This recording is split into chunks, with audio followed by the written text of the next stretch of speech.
the initial diagnosis from the doctor, and I remember saying, "Hey, babe, the doctor just called me back," and he was like, "Well, what did he say?" And I say, "He said stage 1 breast cancer." Mm-hmm. And he said, "Okay." He said, "Well, where are you now?" And I said, "I'm sitting in the car.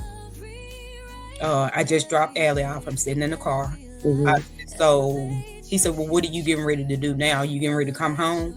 And I said, Mm-hmm. "No." I said, "I have a Girl Scout meeting. So I'm getting ready to go Wow. on to Girl Scout meeting."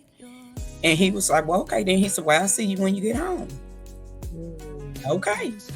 You know, um, when I say that walk right there, I had such a great support system. Yes. I had such a mindset of being in a protective mom mode, Mm. to make sure that my children was okay. Elevate your future, elevate your sight. When you trust his purpose, you elevate your life.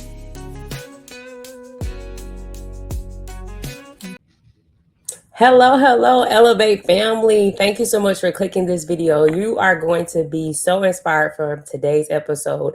I am your host, Mogul E. Keys, and it is my honor to host our season 2 podcast. Like, these episodes have been so transformative. I literally saw a comment last week where the reader literally said, like, she was searching for testimonies and she came across the video and just felt so encouraged by hearing that individual story and testimony. And so it just brings so much joy to me to just provide content for you to hear other people's testimony, because our anchored scripture is that we overcome by the blood of the Lamb and the word of our testimony. And the person that I have tonight is not only a close family friend, but a true Girl Scout troop leader. And I'm just so happy to have her share her testimony. But before I have her approach our stage, I would just love to read her bio to be, professional.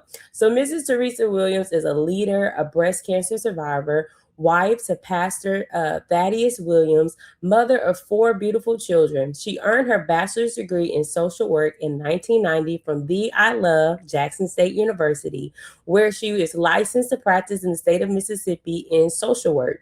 She earned a master's degree in crisis and family counseling in 2022 from the Institute of Teaching God's Word Theologically Seminary in Rockville, Texas. She is a CPR first aid educator. Her life is truly guided by Philippians 4:13, which says, "I can do all things through Christ who strengthens me." She serves her church and local community. She is also a Girl Scout troop leader in Jackson, a pastor wife who is rooted in surviving and helping others thrive through breast cancer awareness. She serves with She is Pink. She has partnered with the Girl Scouts, parents, troop members, and church community in collecting pink items year round for comfort bags, packages to support survivors. So without further ado, please give a round of applause for our special guest. How you doing, Miss Williams?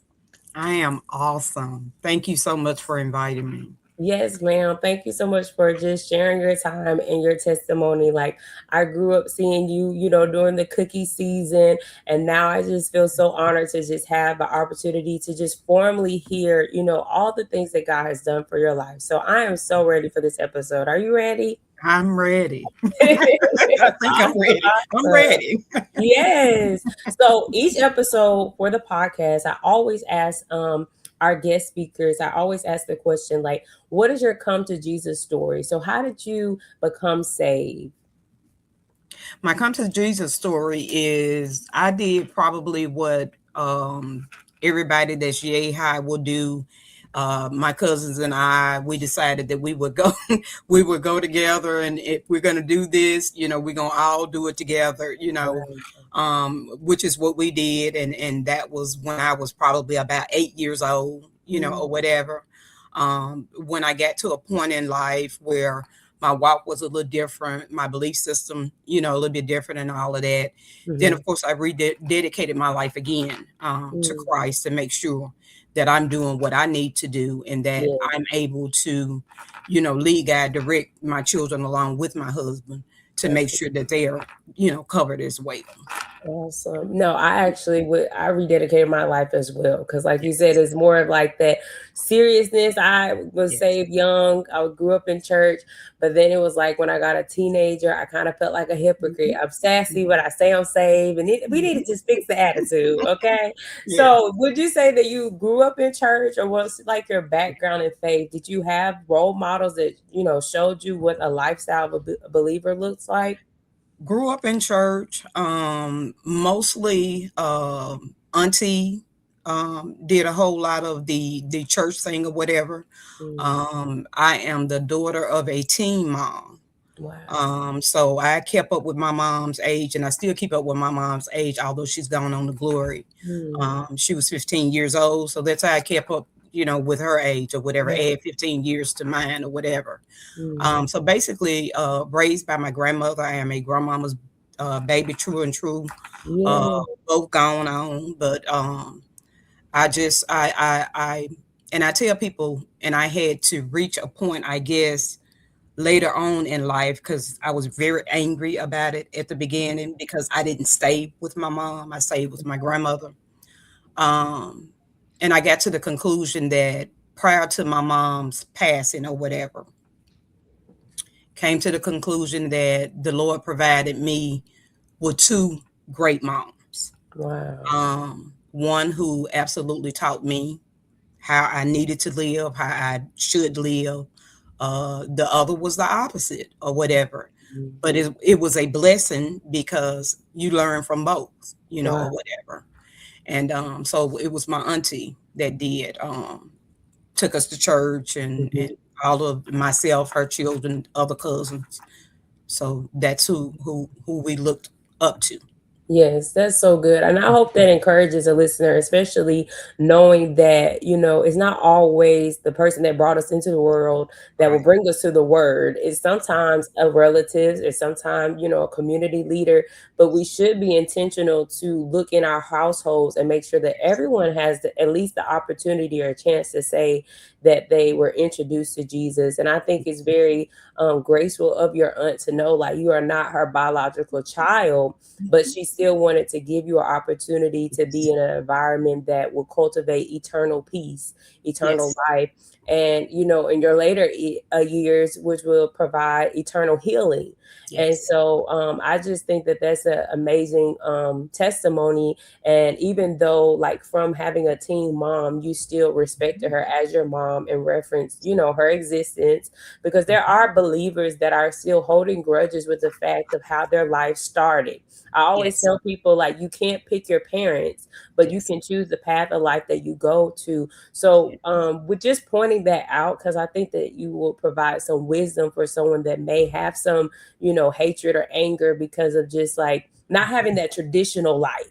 And it's Right. unfortunate that there are not many movies or entertainment things that Mhm. shows like adoption stories or shows, Right. teen parent moms so people can feel a little normal. But what would Mhm. you say to an individual that is still carrying anger because of their life not being what we would, expect it to be? I could simply say let it go, but it's easier said than done. Right, The full circle part of it is that um, I had one foot on a solid ground and the other foot on a banana peel, right, of being a product of being in the foster care system had right. I not had the family that I do have. Mm, And full circle moment is I now work with children that have been adopted out of the foster care system, right, along with foster parents, adopted parents, and all of that. And so now I get to see the trauma that most of these children have gone through, right. and I get to take it back in my mind to say, you know, Teresa, that could have simply been you, Mm, and it wasn't, or whatever. So I guess I'm a little bit more empathetic to those that is in state's care and those that's adopted out of state's care, along with those parents that choose to take on the journey of fostering and or adopting. I'm a little bit more empathetic because I'm like, I got it, I get it, right, I get it. right. So it's not as simple as let it go. Yeah. But I do, tell the children that I work with all the time, he that angers you controls you. Mm, So are you going to just hold on to that anger about, what was happening to you? Because you still can't change it. And the blessing part of it is that you made it into the world, because there's a lot of children, by way of abortions or whatever, you made it into the world. So right. for that alone, that's a thank you moment, It or is. whatever. Yeah. Yeah. But you have to get to that. You have to grow to that. Mhm. Yeah. Yeah, no, that's so powerful. Only because I think for me, like a person that doesn't have that experience, I think it's easy to go to church with someone and see their struggle and just be like, oh, just pray about it. Or, oh, life will get better. But God has graced you with a testimony to be able to share with them kind of a reflection of like, I was there. And what you feel is valid, but Yeah. it's not healthy. And I'm going to use that quote, he that angers you has control over you. Mhm. And Mhm. I don't want to end up like the people that I hate, basically. I don't want them to have rule reign over my future. So in that way, I have to let it go and not allow that Yes. to predict my choices.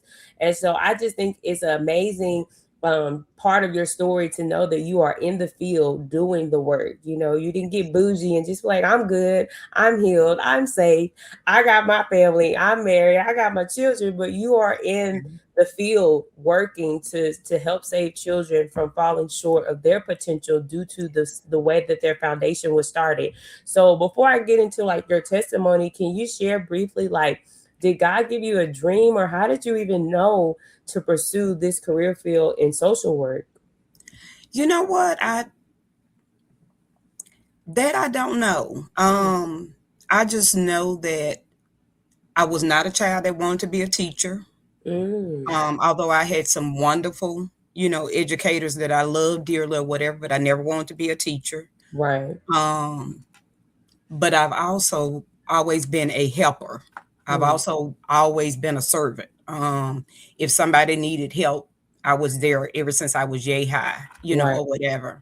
Right. Um, and so it was just a natural feel to me. When I got to Jackson State, it was not a question. I didn't change my major. I Right. went in with Social Work 101.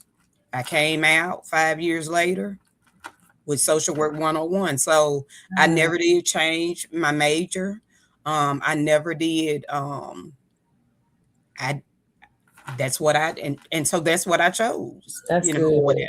Yeah, It was highlighted for you, because it I didn't guess it say. was. You always be slaying, your I, hair. So it's like you yes, didn't choose cosmetology. You but said social work. I was told now Social Work 101 is now if you want to stay in this field, you will never make any money. So if you're in this field to Mm, make money, you're in the wrong field. So we was yes. told that from day one. Wow. No, So that's yeah, real. That's yeah, real. I've heard that too. People yes, like first responders, social workers, like you do this out of your heart. yes, Because you want to see something in your world that's completely yes, different than where you started or what you saw. And exactly. so from your journey, you graduated, you did receive your master's, but you've always been a loving mother, Mhm, wife, and have had just that whole family circle unit together and balance mhm. everything. But we know that there was a sickness that was Yes, introduced to your body. So can you yes. just tell us a bit about like your health journey and what transpired? What transpired with me is annually, of course, I go and I get my well woman check, or my annual checkup. And I went as I normally do. I didn't think that big of a deal of it that morning when I got ready to go to my appointment, because normally when I go, it's early in the morning. It's like 8 o'clock. Let me go ahead and get in and get out. Right. I had a meeting. I was supposed to be in Natchez, right after the appointment. Mm, And I got to my appointment, and they did all the blood work and all of that, that they needed to do. And all of my tests was just, for lack of better words, all of my tests were funky. mm, And I use that because that's what my nurse used all the time. mm-hmm, And my cholesterol was, not right. My blood pressure wasn't right. So when she came back and she said it, and I said, you sure you got my paperwork? Because, I've Right. been healthy. I've eaten right. I've done right. I've walked. And I was Wow. like, you sure you got my records? I said, maybe you got mine mixed up with somebody else. She said, no, I'm looking at it now. And she showed it to me. And I got in the car after I left the meeting. I got a mammogram also that day because that was, part of my annual. And so I got back in the car and I wasn't feeling it. So I called my supervisor and I was like, you know what? And I told her about my appointment. I said, I'm just not feeling it. I'm just gonna go home and I'm gonna call it the day. I said, because I don't even feel like going any further, than that or whatever. And then I guess about a week later, a little over a week later, my nurse called me and she said, hey, she said, Teresa, she said, your doctor wants you to go and get further tests because your mammogram came back and it was looking kind of wonky, kind of funky. Mm. So she wants you to go get some additional tests at Women's Hospital. Okay, okay, no big deal. And she said, let me go ahead and set it up for you. Do you have a specific? Now I'll just set it up, and I'll make the arrangements. So she Mm. set it up and I went over to Women's about a week later or whatever. When I got to Women's Hospital, the doctor that did the ultrasound, Mm-hmm. he said, okay, I see what they're talking about. He said, and it's not a lump or a bump, but it's a spot. Okay, what that doesn't mean anything to me at that point. Right. And so the nurse that was in there with him said, it's probably calcification. We have this all the time and da da da da. So he asked me, he said, well, do you want us to schedule you for a biopsy? Do you want to come back, at another time or whatever? And I was like, well, I'm already undressed. There's no need for me to come back, whatever. If y'all can go ahead and do it now, let's just go ahead and do it now or whatever. Well, Mm-hmm. at that point, it became real to me Right. because I've always said, okay, no big deal, whatever. But it hit me like, okay, they got to do a biopsy. Wait, wait, wait, and it just became real. And at that point, I bust out and started crying. And the doctor and the nurse was looking at each other and they was like, do we need to call anybody? Did anybody drive you here? You okay? I was like, just give me a minute. Let me get it together. Mm-hmm. So he came out, I don't do needles. So he came out with the needle and I was like, good Lord, or whatever. Is that what y'all use? Yes. So they was like, yeah, this is what we have to use, whatever. And I was like, you going pain medication, any of that. So they did what they needed to do. And he told me at that point, he said, it'll take about 24, no, 48 to 72 hours to give or take. To get Mm-hmm. your results back to your doctor and he'll call you. So by Friday, you should have, your results of the biopsy. Well, Friday came and went. Nothing from the doctor. I was like, well, Mm-hmm. this is odd because it's not like him to not, call or whatever. So I didn't worry about it. That weekend, it was Mother's Day weekend.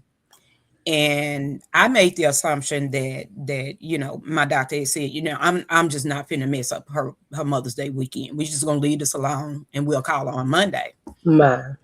Well, at the time, I was dropping Allie and picking Allie up from work, and um, so I got ready to got ready to drop her off at Mm-hmm. work. And normally she jumps out of the car, all bubbly. Okay, Mama, I see you at 9. Okay, Mm-hmm. okay, no big deal. I'll see you then. Well, my doctor was calling at the same time that she was getting out of the car. Mm-hmm. And so she just stopped. And I said, well, go ahead, baby. I got this. I'm going to take this call or whatever. Because I had a Girl Scout meeting. I'm going to take this call. So, don't worry about all of that or whatever. And I'll see you later. Or she was like, no, I got a few minutes. And I was like, Mm-hmm. odd, or whatever. So Mm-hmm. I'm thinking she had a feeling this call was going to be about something. Something, yeah. And so I was trying to tell my doctor at the same time, hey, I'm trying to get my daughter out of the car. I'm trying to get my daughter out of the car. He ain't heard nothing. And he went forward and said, hey, Teresa, I'm just sorry to make this phone call. And he told me that the test came back and it was stage 1 breast Mm. cancer. So I sat there for a few minutes and I said, okay, thank you. And so he went from there to ask me, who did I want to see as far as my surgeon is concerned? Because in his mind, it's just a one. It's not that big. We can Right. go ahead and do surgery and be done with it, whatever in his mind. And I said, he said, so who do you want me to send you to as far as your surgeon is concerned? Mhm. And I said, well, if you had to send your wife or your daughter to a surgeon, who would you That's send good. them to? That's good. And so he gave me the surgeon's name. And I said, Mhm. then that's where you will send me. Yes. And so uh, went to the surgeon about a week later. They set up the appointment. Went to the surgeon about a week later. The surgeon not only saw the spot that they were talking about, and he ran his own additional test. He saw Mm. the spot, but he also said I had some activity under my arm where my lymph nodes were located. Mm. So he put it at a stage 2, is where he put it. And so we started making preparations, and he asked me the same question my other doctor asked me, we're going to yield to the oncologist.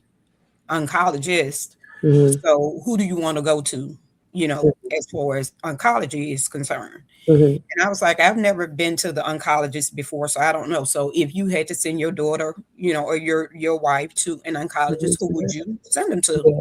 And That's it. again, he gave me the oncologist's name. I said, then that's where you will send me.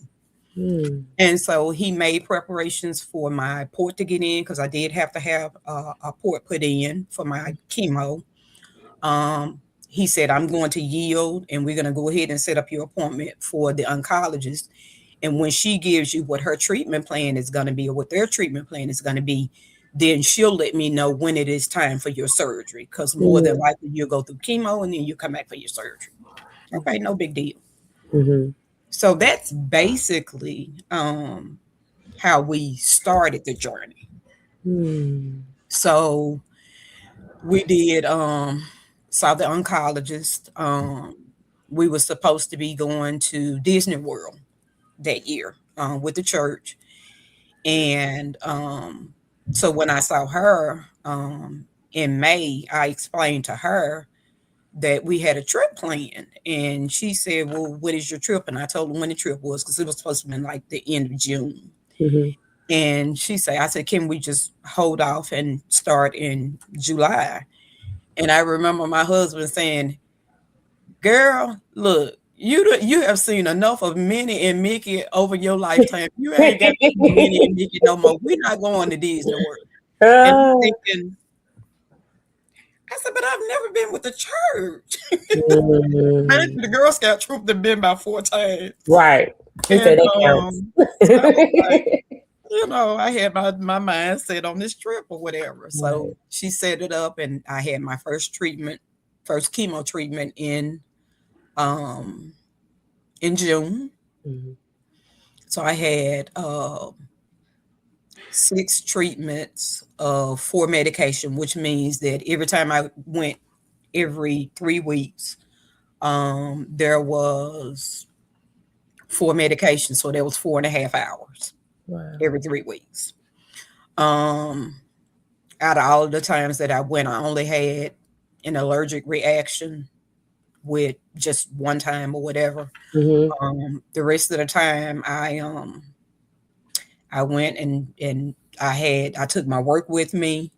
I was working on my master's degree during this time, so Wow. I would just have a bag of stuff with me, Mm. along with snacks and all of that, every time I would go to get my chemo. And I made sure that I had a private room. I had my TV because I knew I was going to be there for a minute, so I needed to be comfortable. I had my fuzzy socks, Right. and all of this to just prepare for it. And so the second chemo I got was in July. Mm. Was the second one I got in July? Yes, second one I got in July was when I started to shed my hair. Well, at the time I had crochet braids in. Mhm. So when before I got ready to go to the second one, I said, well, okay, then I'm just gonna go ahead and just, take the crochets out, wash my hair real good and condition it real good and all this kind of stuff. Mhm. Right. Well, I did all of that, and I came back from chemo, and I would always have my chemo on Wednesday. So I'm in the bed on Wednesday. Thursday, I said, let me massage my scalp and all of this. Mhm. And hair just started shedding. Wow. So it was so much hair shedding. I was like, my daughter came in and I was like, go get your dad. Mm. So when he came in there, I had clumps of my hair and I was like, look. And he was like, well, Teresa, he said, if you remember, she said, you will more than likely lose your hair. Mm. And I said, yeah, but I felt like I was part of the 1%. That Right, wasn't going to happen to me. right, So right. he said, at this point, what do you want to do? Do you want to cut it off? Do you want me to cut it off? You want to go to your beauty? Mm. What do you want to do? And I was like, just cut it off. So we had family here for the 4th of July who came to check on me. Wow, And that right there was probably in my mind worse than me having a diagnosis of breast cancer, me losing my hair. wow. Um, I went to the beauty shop every week, Yes, yes. and I paid my bill for the whole month at the beginning of the month. I know that's right. Okay, Subscription made. you know, I ain't shopped. I ain't spent the money. You know, Mm-hmm. none of this. That was So a priority. Yeah. to be, I loved my hair. Yes. I loved my hair, Yes. and so that hit me worse than them saying you have breast cancer for me to lose my hair. Yeah. Um, went through that, and my daughter was as active as any child could be. She's the only girl, and she's the last one at home, and Mm-hmm. was in everything, Yeah. or whatever. And my biggest thing for her, she was getting ready to go into her senior year. Mm-hmm. She was running for president. I mean, she was just doing some things. Yes. Yes. And my biggest thing was I need to be as healthy as I can be so that I can do whatever I need to do as far as she is concerned. Because I Yeah. did not want her to have a bad senior year. I didn't want to scare the boys, so I just need to get it together, Right. whatever. But I remember calling my husband, after I got the diagnosis, Mm-hmm. when I was in the car, the initial diagnosis from the doctor. And I remember saying, hey, babe, the doctor just called me back. And Mm-hmm. he was like, well, what did he say? And I say, he said stage 1 breast cancer. Mm-hmm. And he said, okay. He said, well, where are you now? And I said, I'm sitting in the car. I just dropped Allie off. I'm sitting in the car. I Mm-hmm. said, so he said, well, what are you getting ready to do now? You getting ready to come home? And I said, Mm-hmm. no. I said, I have a Girl Scout meeting. So I'm getting ready to go on Wow. to a Girl Scout meeting. And he was like, well, okay. Then he said, well, I'll see you when you get home. Mm. Okay. You know, um, when I say that walk right there, I had such a great support system. Yes. I had such a mindset of being in a protective mom mode, Mm. to make sure that my children was okay. Right. I don't think I don't think I had time to fear what this journey is going to look like. And so whenever we said something to somebody and people would say, oh, Yeah. Yeah. Yes. That one. uh, That part. that's That for part. you, Yes. whatever. That Um, part. we got ready to tell the church. Pastor said that, First Lady has a something to tell you all from the church or whatever. He said, then I give y'all, what I have for you. So I got up and explained to him the process of whatever. And of course, we had support there. And then uh, what had everybody to kind of calm down, as well as me, is my husband said to everybody in the church, well, really what happened was she got jealous because I had cancer before. And so she just had to go get her some cancer. Kidding. Oh And I'm my like, God. I know everybody was like, are you kidding me? I They know he tried to didn't see just not say to what I think he smile. said. And so I turned around and looked at him like, you have got to be kidding me. Oh my goodness. That's how we roll. Right, right. And so we went through the chemo of 4 medications. We healed as much as we could. We went through a lumpectomy. Um, We finished up that. We went through 30 rounds of radiation. Mm-hmm. We got finished with that and hit the ring the bell. Yes. Really excited about that. So that was 2019. Wow. 2020 around the same time. We got our no signs of cancer. Yes. However, that came with um, 5 more rounds of chemo of one medication because I'm HER2 positive. Mm. That came with tamoxifen, which is a medication that I would have to take for 10 years. Wow. That came with lymphedema. That came with joint pain, Mm. the loss of the hair, of course, um,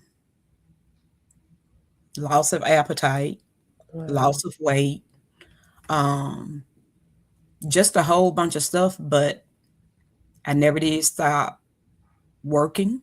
I Mm. stayed home 3 to 4 days at a time after my chemo to get myself together. But I Wow. had classes at the same time. Right. Um, by Monday, I'm back at it again. I'm back at work. Um, at that time, we're into COVID, Right. so that threw me, for a Right. loop or whatever.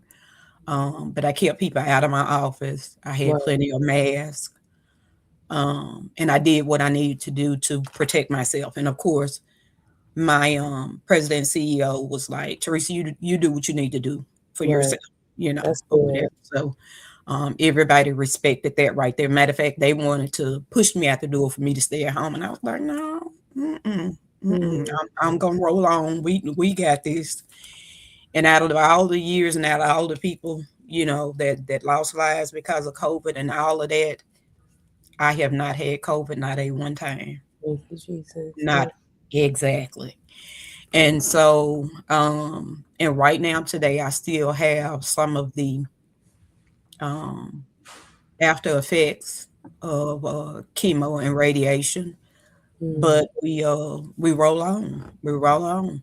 Um, I don't care how many, as I call it, different personalities that I bring into the house from Wow. Amazon and everywhere else. Mm-hmm. My husband don't fuss about how many weeds come in the house. He was like, just let her be her. Just let her be out.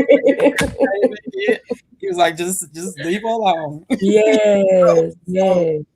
I get to wear all kinds. So folks at work like, okay, that's what we doing today. I'm like, it ain't Yes. no telling how I'm gonna show up. It ain't no telling how I'm gonna show up. I like that. I like that. Yes. So I am still under the doctor's care, of course. She kept me at every 3 months for the longest. I am now up to 6 months, and I kept every time I went to. Matter of fact, I'm gearing up to go to the doctor in August, and Mm-hmm. every time I go to the doctor, I say, doctor, you can take it up to a year. I don't have to just come every 3 months. She's like, Right. "Well, I'm not ready yet." I was like, "You're not ready yet." They just want to see that walking testimony. That's why you brighten up their day. Like, They I'm want to see like, an answer you for it. ain't ready yet, Yes. or whatever. Yes. So Yes. it's been a journey. It's been a That's journey, but yeah. I say if I'm gonna walk it, I'm gonna walk it cutely. I'm gonna walk Mm, it cutely. So I like yes. that. That's the title of your book. We gotta get that together. Exactly, You know, I exactly. be creating stuff. Yes, But thank you yes, for sharing. yes. So my experience from that is you basically been in my life probably like mid teenager years, like with Yeah. Girl Scouts and all the things. And your daughter and my sister are close friends. They went to school Mhm, together. And so I've been able to like witness your journey from afar, like with Girl Scouts, motherhood, church, and the things we did, convention choir. And so mhm, how I was educated about the illness was I was away for college, but we were Facebook friends. So mhm, anytime that I mhm, see like the breast cancer symbol and all the things, I'm just like, what's going on? And I don't know mhm. how you find time, but you are consistent with happy birthdays. This is cute, girl. I'll be like, what is she doing? Like, so I've always stayed connected if I wasn't like home or in person doing church activities, we always stay connected through Facebook. And Yeah. so just witnessing like your testimony pictures, they always say pictures can say over 1,000 words, but you've always had a smile on your face. Like you never posted even though there's moments where you do cry, there's moments where you Yeah. question the doctor, but you've always like just portrayed the strength of a survivor, even through the process. And so I've never like publicly shared this, but when I was in college, I had a scar on my breast. And I had Mhm. went to the dermatologist. I was thinking that maybe it's eczema or something like that. Mhm. And she was like, "Oh no, no, no, no! We need to take this a little bit serious, Mhm. because this is like close to your nipple area, and that is like Yes. affects everything." And I'm like, Mhm. 19. I'm like, "What? What do you mean? I just came in for a checkup." And Yeah. so they tested the skin, and I ended up having to go to a breast cancer facility to get my Mhm. breast checked.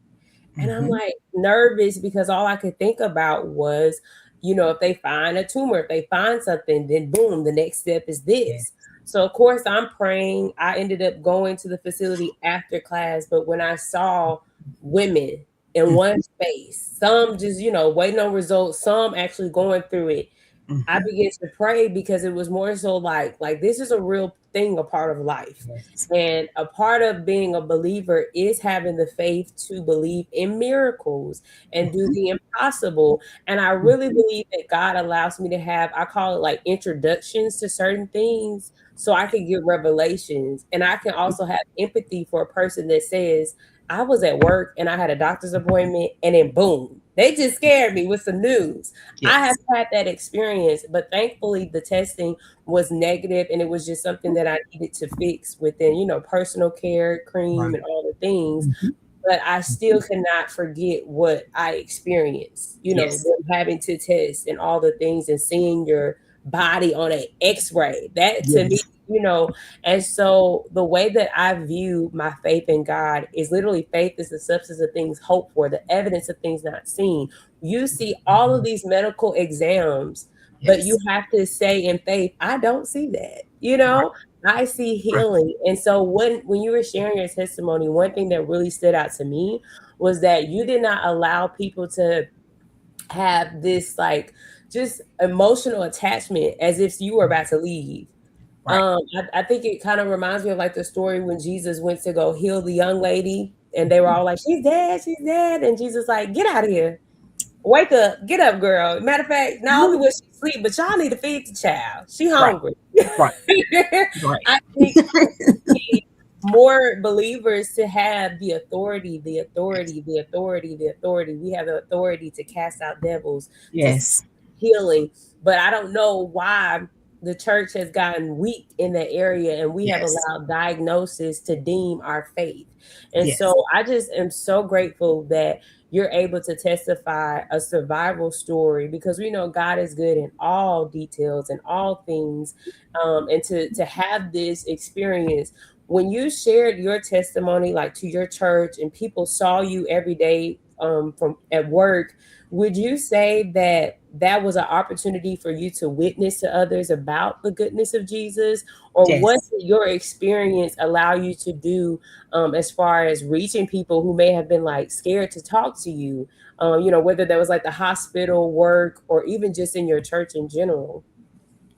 Well, you know what? I've never had as hard as my voice is, and probably as mean as I would look sometime, Hmm. um, I still, that's not how I build relationships. So I Hmm. don't have people that say I'm scared to talk to, Hmm. whatever.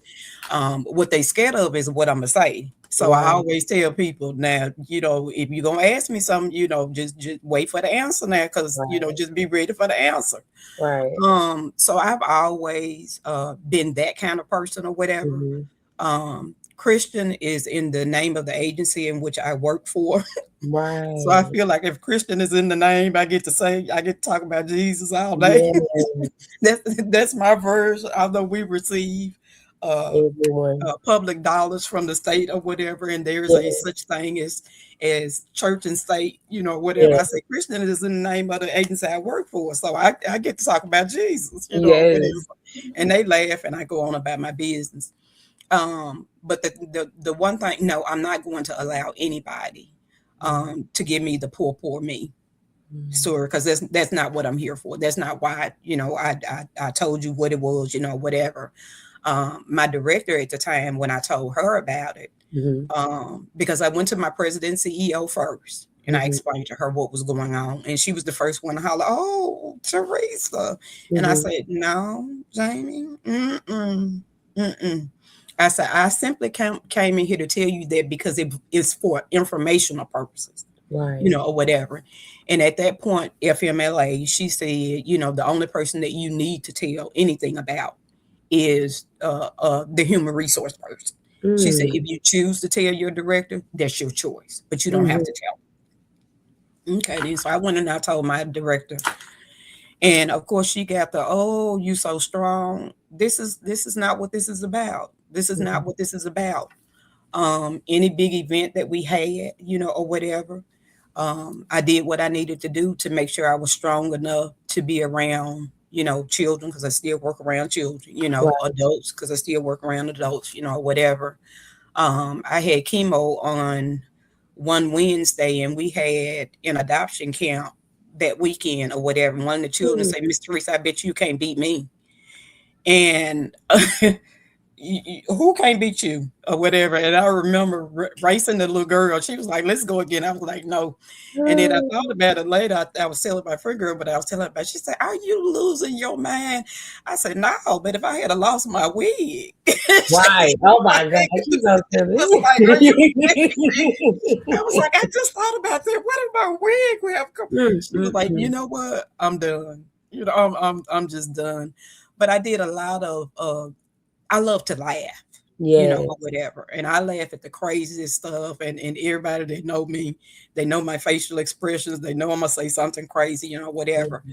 So you don't get to put me in a spot where it's poor me, Mm. because when I prayed to God about this, and when I said Philippians 4:13, that means I'm trusting and believing, That's right. what I've prayed about, and I'm just gonna keep it rolling. I'm That's gonna right. keep it rolling, or That's whatever. right. And that's basically what I did. And that's everywhere that I Yes. went. The Girl Scouts was like, "Don't worry about us. We gonna make it through the year." And I was like, "Oh no, I say it's Girl Scouts. I said we work hard, we play hard. Don't play with me." They Yes. was like, "Are you kidding me?" Not expecting that. No. I mean, I hope it's appropriate to say, but I do believe from my like witnessing and observing other people in church and coming up on the age of 28, I do believe that people could put themselves in the grave before God calls them. I really do believe that. And I think it's not only a sin to, the Bible tells us not to complain, not to grumble, but it is a sin to predict the will of Yes, God before it actually yes, plays out. And yes. so, when you said that you enjoy laughter, that scripture popped in my heart because my grandfather always reminds us of the verse, I think it's in Psalms, but that laughter is as good as medicine. As Mhm, medicine, as mhm, medicine. Like hearing the mhm, fact that you had to take all those treatments and still to this day still have to take treatments. There's a spiritual, treatment that is as good as medicine. And yes. so, with knowing that you were a walking testimony, and it's so beautiful because the other testimonies that I've been able to like interview, everyone still kept like their day-to-day priorities. No one was bedridden. No one said that they stayed home. Me, on the other hand, if I got a sick day, I'm staying home. You know what I'm saying? It just really depends on the day. I may get my nails done, but child, I still probably be working on the computer, not gonna lie. But everyone Mhm, said that no matter the situation, grief, first responder, child in the mhm. NICU, they still went to work, came to the Yes, hospital. And yes. so I also wanted to point out, you mentioned how you told the doctor if you had a mother or a daughter, Mhm, who would you recommend? I mhm. really hope that the women that are listening know that they have like that power to ask Yes, questions, like yes, ask questions back to your physician. yes. Because you want to stay fine. Let's not Mhm, forget that. mhm, We also mhm. want the best treatment. So you Yes. have a right as a person to say, I didn't go to medical school. Neither are these my colleagues. But who the best? Because the Who the insurance best? all of That's right. them. That's right. And That's right. you learn not only about your condition, but even just hearing you say like the terminology of the treatment and things like Yes. that. Do you feel like you weren't just a patient, but you were also a learner, like understanding your Yes. body, the Yes. medication, the symptoms and effects that it has. Yes. So to a believer that's listening, because sometimes we can just let a diagnosis stay at a diagnosis and we Mhm. don't look at the opportunity of a second opinion or who's the best physician. What Yes. can you say to someone that struggles with knowing basically their rights as a patient and in determining the best treatment for themselves? The one thing that comes with being a social worker, or should come with being a social worker, Mm-hmm. and I tell people whenever I introduce myself, I say I'm a social worker by gift and by trade. I love what I do and I do what I love. One Mm-hmm. of the things that come in doing what you do and doing what you love is I advocate, and I teach folks how to advocate for That's good. yourself. So I don't get to teach people and work with people on how to advocate for themselves if I can't do it for myself. That part. Yeah. And so with that being said, I am going to be the biggest screamer. No, that's what we're not going to do. And the first thing that the doctor will tell you whenever you're diagnosed with anything is they're going to tell you don't Google. Well, okay, y'all must ain't met Teresa. The devil is a lie. It's research. I'm Googling medication. I'm I know that's Googling right. you. I'm Googling. And the other Yeah. thing that I would always tell, my doctor, every time I went to the doctor or if I had to have surgery, whatever it was, I would tell my team, I've already prayed for y'all. Y'all good? Y'all ready? I said, because I done prayed for you. You done been prayed over. Trust me. So you ready? Because you need to be ready, or whatever.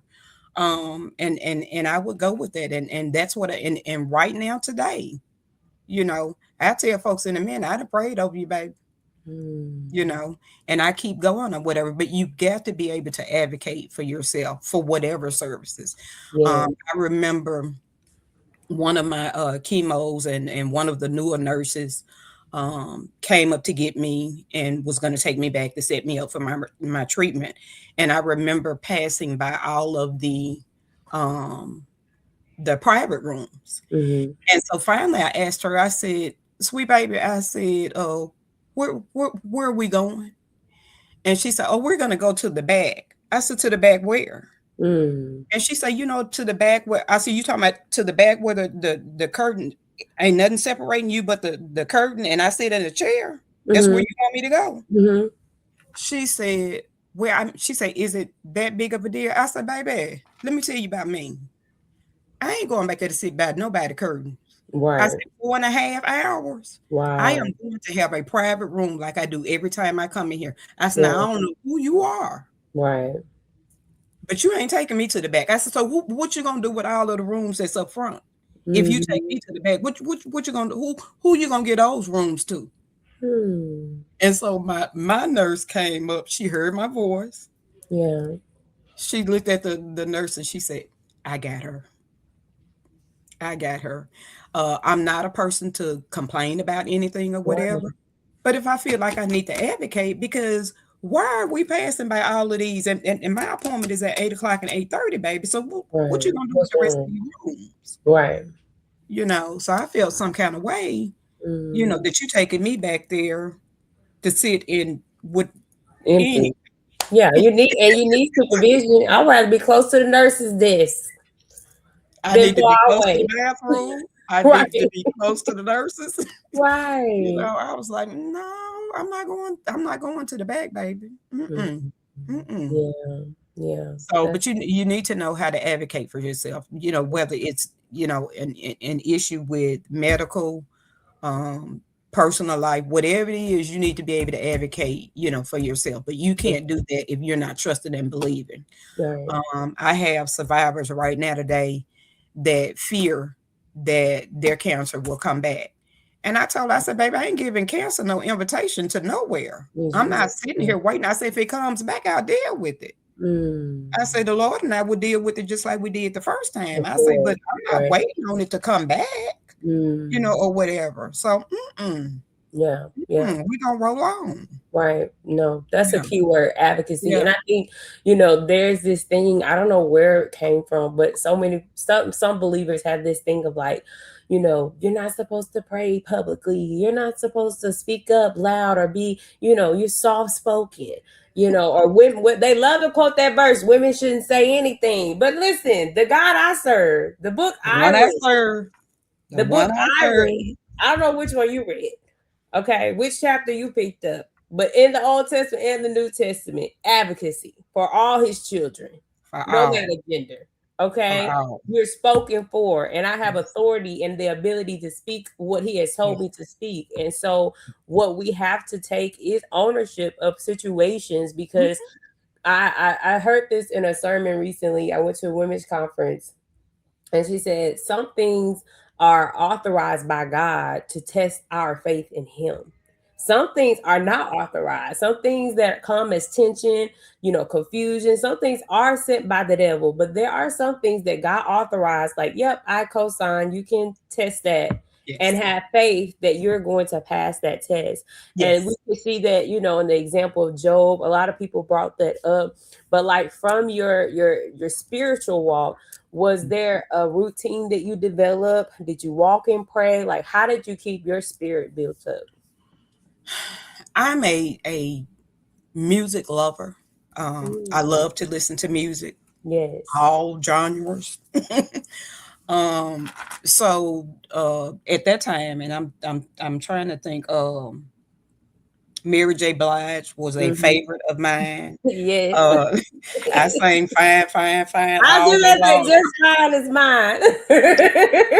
I say it all day I long, like but that's I an am affirmation. I like yes, what I see when yes, I'm looking at me. exactly. So I read a lot. I am a reader. Mhm, Matter of fact, I own several Kindle Fires and all that mhm, good stuff. So I read a lot. I listen to a lot of music. My husband knows that if we go to anybody's, wedding or whatever, he know his mhm. wife got to have one line dance, just one. I say Ah, once I get my one line dance, we can take it on to the house. I mean, we that's just had good. a wedding about, I guess about no, we went to get an award. Hmm. And I went up and I told the DJ, I said, hey, I said, they told me to come up and tell you that if I could just get my one line dance in, I can I take the know pastor that's on right. home. He was like, okay, which one you want? They told me I I can take like the that. pastor on home. Say, I like okay, that. then. Yes, That's yes. I good. mean, I still love being around people. I still Mhm. love my girl time. I still love time with my family. So That's good. we kept it as normal as we could possibly get it. Are Yeah. there going to be times, and is there still times where I don't feel my very best? Yes, it is. Yes, Mm. it is. But that's life in general, even if you didn't have, Yeah. anything that you was dealing with or whatever. Yeah. But we kept it as normal as we could possibly get it. And um, I am married to a man that does not believe in the popo me story. He was Mm. like, "No, we're not gonna live around here all day. We ain't finna, Yeah. we ain't finna do none of that, whatever." But I am the same with him when he was going through three times, Mm. of a serious, health condition. So we don't. Our family does not have the uh, mentality of we just gonna sit down and accept, Right. whatever's coming our way. Well, let me just tell you, my children say you don't know how to sit down. So Mm. that's what It's not in the children say you do too much. the That's what the children say. Oh man, no, that's Yes, good. And yes, that the word says like in his presence is fullness of joy. So just like being in the presence of godly people, godly community, yes, having godly intentions and just prioritizing it daily, yes, daily, daily, daily. yes. I'm grateful that you even just shared that it's not something that you hid. We were talking about that Mhm. earlier. Some people just really go through sickness in silence, but Yes, it's like you showed the front face of the poster child that's believing in God. And I want to tell you all not to have the purport story or have mercy upon you or why are you such a great person. No, I really am sharing this for us all to overcome, for us all to pray, for us all to get together and fast, for us all to lean on God for something. And I think what's really important too, like how you were saying about like just enjoying time with yourself, music and all of those things, is because my doctor says this often, like how you treat your body is what produces out. You know, your Yes. internal really affects externally. So if I'm Yes. thinking I'm healed, I'm going to perform healed. I'm Yes. still able to visit children, talk to parents, because today's a day. Like today's a day Yes. that I performed before, and I'm able to do it again and again and again through Christ's strength. You had a scripture Exactly. that you rooted your life in, and it came really, face forward in the moment of sickness, and you did all things through Yes. Christ who strengthens you.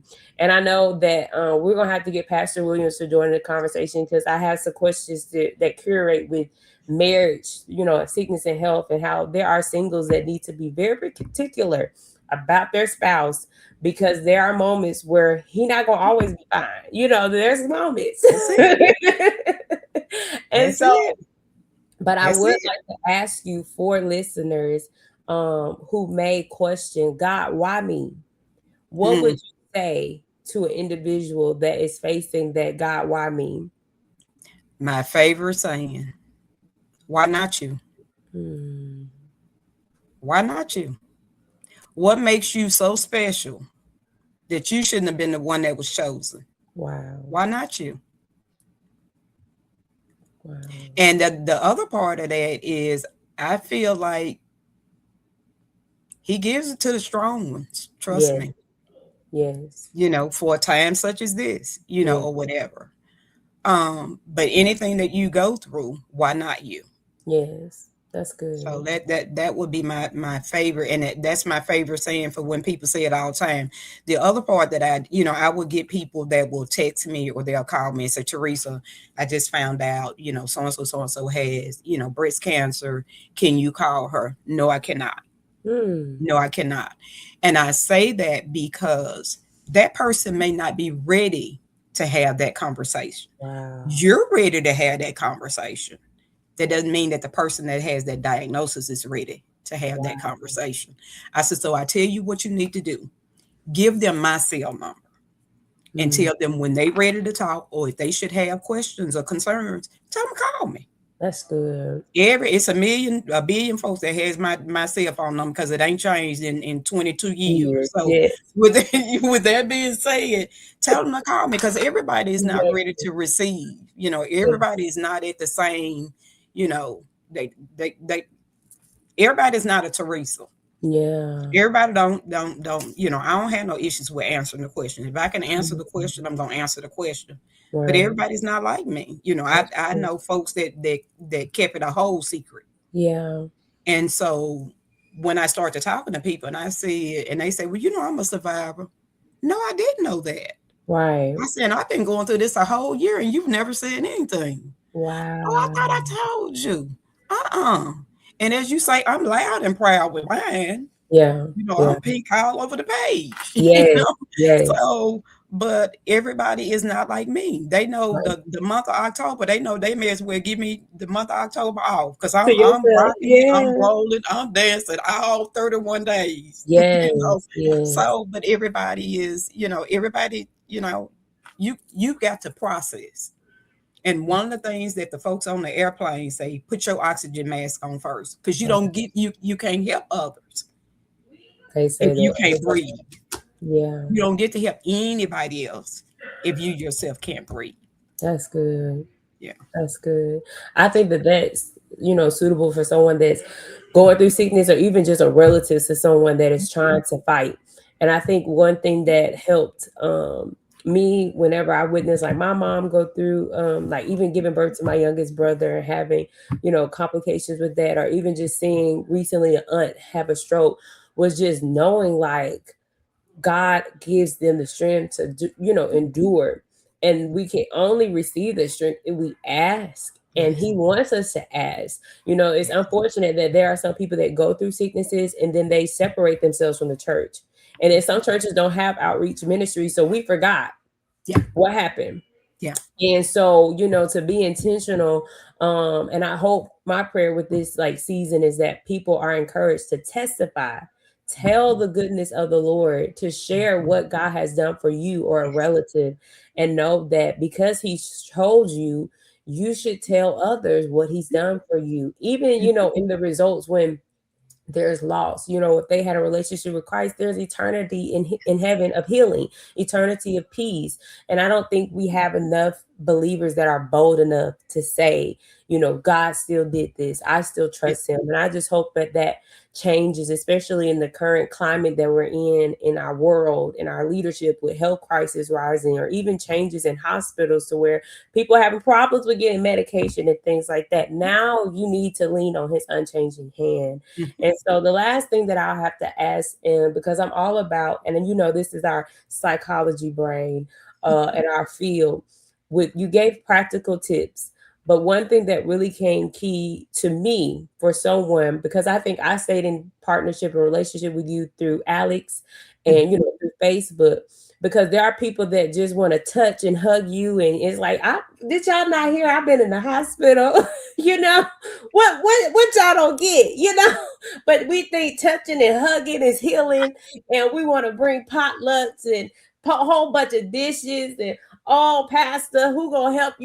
Folks, we don't know the proper way to support people. So because you experienced it, is there anything practical that you can give to us when we have a loved one that has a sickness that they're dealing with that's taking over, their space, their home, their life? How do we show grace? How do we show support without being overbearing?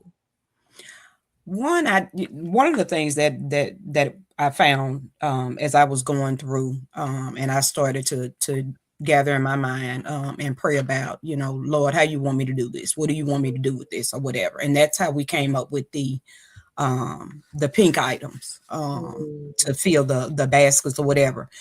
And I did that because I tell people all the time, when people are going through, if they're going into the hospital, if they're going through a sickness or whatever, nobody has the energy or the time to think, to tell you what they need.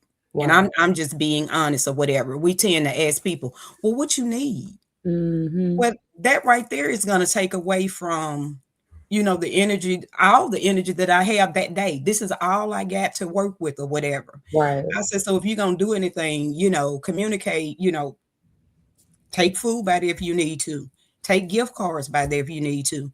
Mm, But communication, advocating, for yourself and or your family member, mm-hmm. um, praying for each other, with each other, or whatever. So there's things that you can do or whatever. The best thing, probably the best basket I got was probably one that had uh sanitizer, Mm-hmm. All the wipes, and things. all of that kind of stuff, because I knew I needed to keep myself safe, or Right. whatever. But the one thing that I tell folks all the time, I get to teach and train people how to treat me.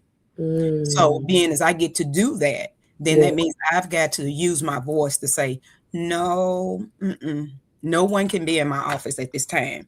But Mm, if you want to text me, or you want to email me, or you want to call me on the phone, you can do that.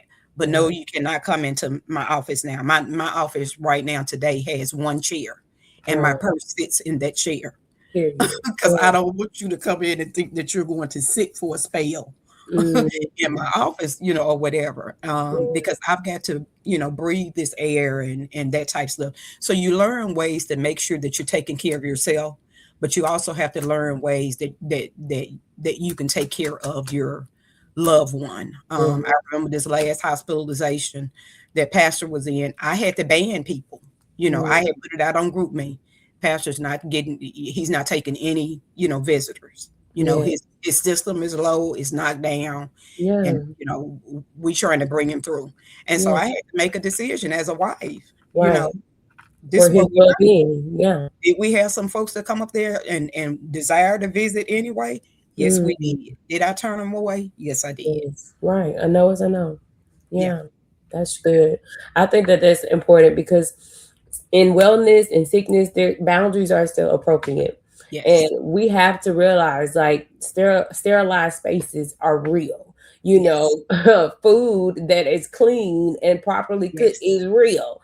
We Yes. have to be very mindful of what is necessary for the individual. And if they said just packaged food, that's packaged food. I don't need your lasagna every time, with And I'm not all eating due respect.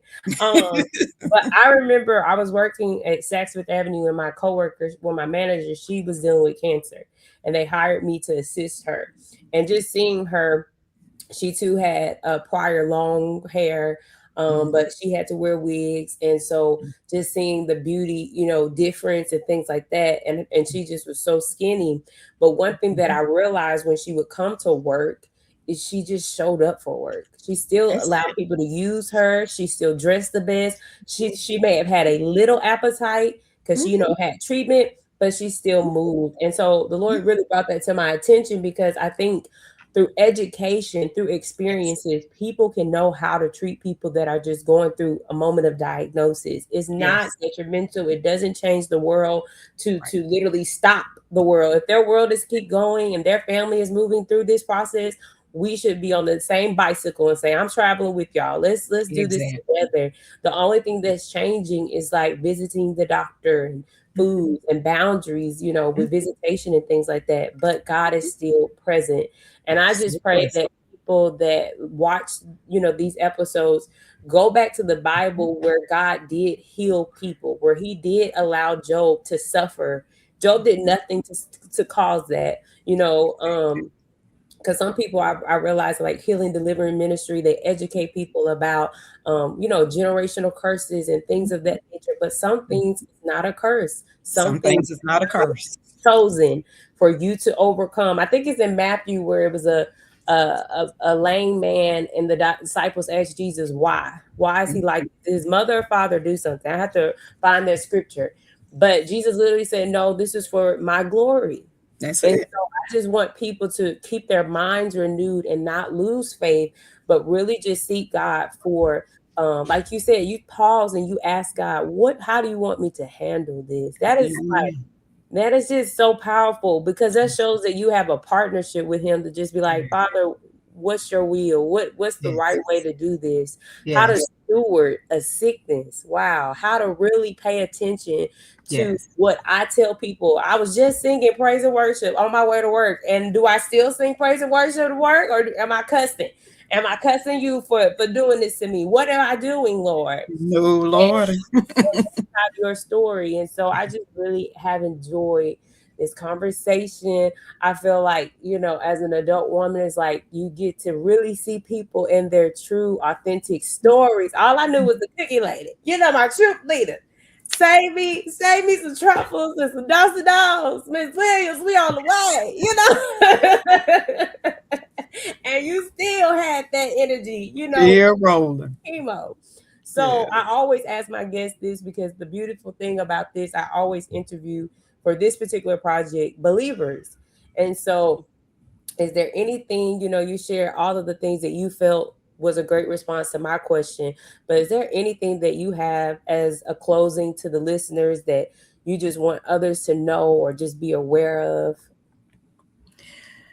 Pray and ask God, one, to deliver you, Hmm.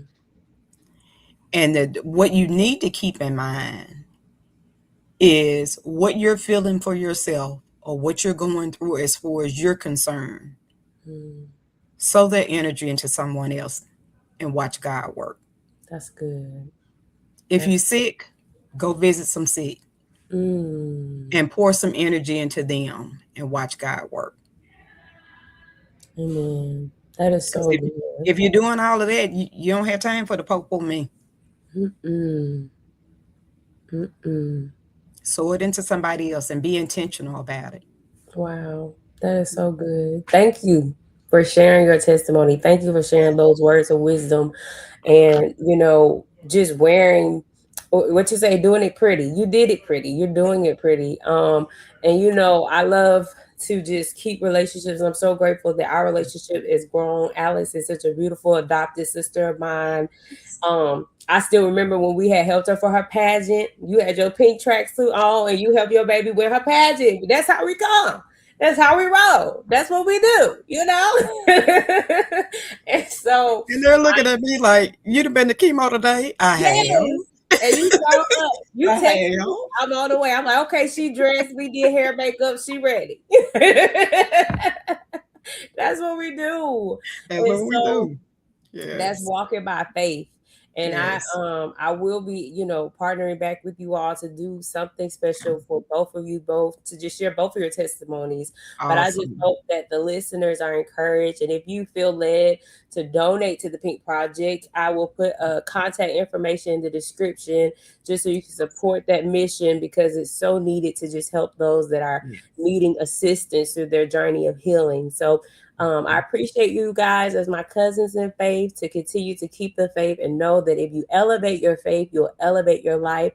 And until next time, we'll see you all. Thank you so much, Ms. Williams. Thank you. Thank you so much. Well, thank you so much for Elevate tuning your into this episode. future. I don't know about you, but I truly Elevate have your been blessed. sight. And I would like to just encourage you to walk in the light of Jesus Christ. And to those that are listening, and this is your first time hearing anything about Jesus, but would like to be a true follower of Jesus Christ, I would like to invite you to be a part of the family of righteousness. So say this prayer of salvation with me. Say, Lord Jesus, I admit that I am a sinner. I have committed idolatry by serving other gods instead of the true living God. Your word says that if I confess you with my mouth that Jesus is Lord and believe in my heart that God has raised him from the dead, I shall be saved. Jesus, I believe in my heart and confess with my mouth that you were raised from the dead. I ask you now to be my Lord and Savior.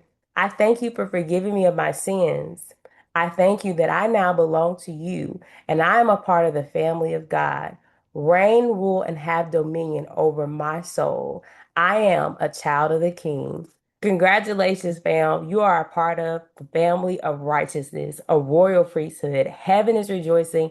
I am rejoicing. And as a gift to you, I appreciate you and love you and want you to know that God loves you too. In the description box is a free ebook entitled, God, Am I Pleasing You? This is to help you along your journey to just ask God the questions that are most important. How can I please you? How can I live a life that's pleasing to you? And just know that God wants you to live a life that is sold out for Him. So continue to walk this journey and just know when you elevate your faith, you will elevate your life.